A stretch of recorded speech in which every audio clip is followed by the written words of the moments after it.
Okay. So the marketing help that's included, is it really just educational? And so then we have to go off and do it all ourselves, or is there anything that's included Yeah, that you so guys? most of it is educational, I would say. And, so much of this business fundamentally is about all year long. It doesn't change year after year after year. Normal marketing, sale, normal marketing, sale, normal marketing, sale, normal marketing, sale. The year repeats, you do it again, right? So there's a whole bunch in there that we teach you how to do, all the various different aspects, this, that, and the other. We realize that a whole heck of a lot of artists don't want to do any of that. And so we do have an in-house marketing agency that you can pay for some of these services, and Mhm. things like running your Facebook ads, running a sale campaign for you, sprucing up your Instagram, sprucing up your Facebook. Um, I have a dog that annoys me like that too, so don't worry. Yeah, sorry. Don't worry. So we have a service, but ultimately, you want to learn how to do this. You're going to be doing this for the rest of your life. You need to learn how to do it. Once you do learn how to do it, it becomes easier. It becomes routine. You get better at it. And like I said, like fundamentally, this business is about normal marketing sale, normal marketing sale. I alluded Mhm. to earlier. I have like all the data on who's doing the best, right? And aside Mhm. from legacy people that have come in, meaning they were really popular in their hometown, or they have a famous last name, or they have a quirky product or whatever, that the numbers just don't apply to them. By which I mean, like, I will audit a customer. I will see how many sales that they ran in a particular year, and that will be directly proportional to the income that they make, right? Aside from those legacy people, which they just don't make sense because they did something earlier in their career that they're water skiing on now.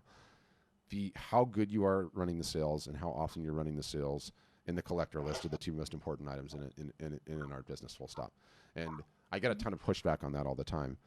You know, excuse me.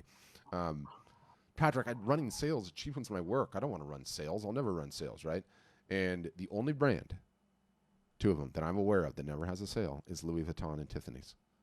Everyone else Mhm. has sales. Louis Vuitton and Tiffany's doesn't. Louis Vuitton and Tiffany's is merging, by the way. I find that ironic.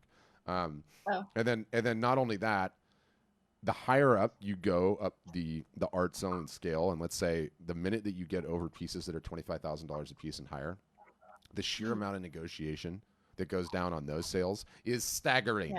High net worth individuals did not get there by paying retail. So anyway, all of that's to say, that's the biggest difference between us and the other products. Any of the other ones that you look at is the continued, never stops, ongoing education, and it's what you need. It's what you have to have. Like, have you run a Yeah. live art show yet, Christina? No, I haven't. So you need to learn how to I do haven't that. done that.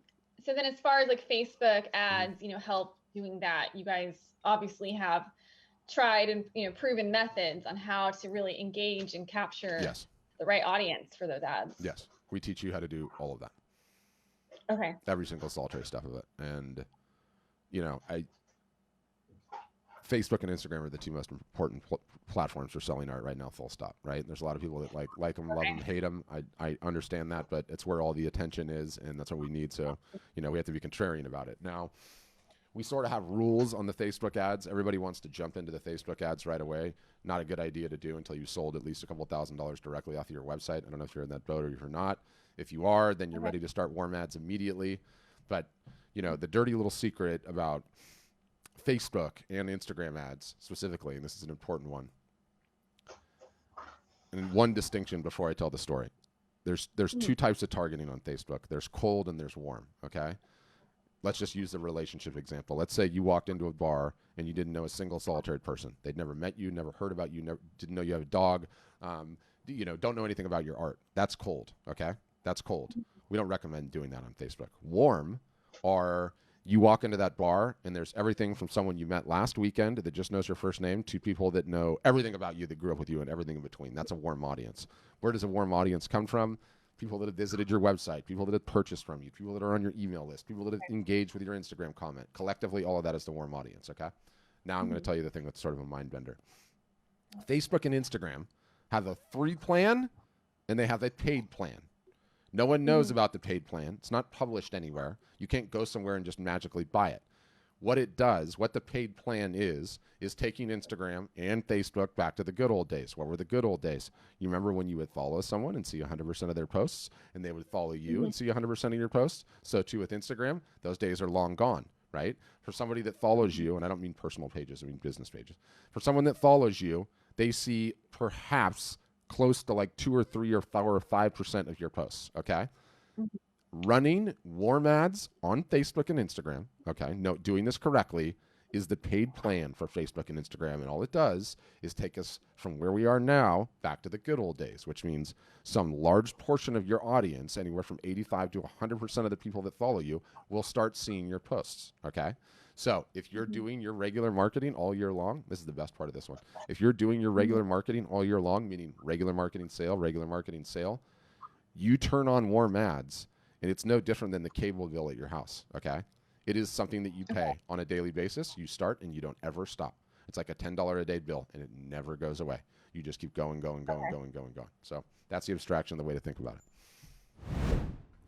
What's up, YouTube? Thanks for checking out the Q&A. What if you have your own question? First, you can leave me a comment below on this YouTube video. I see them. I will respond.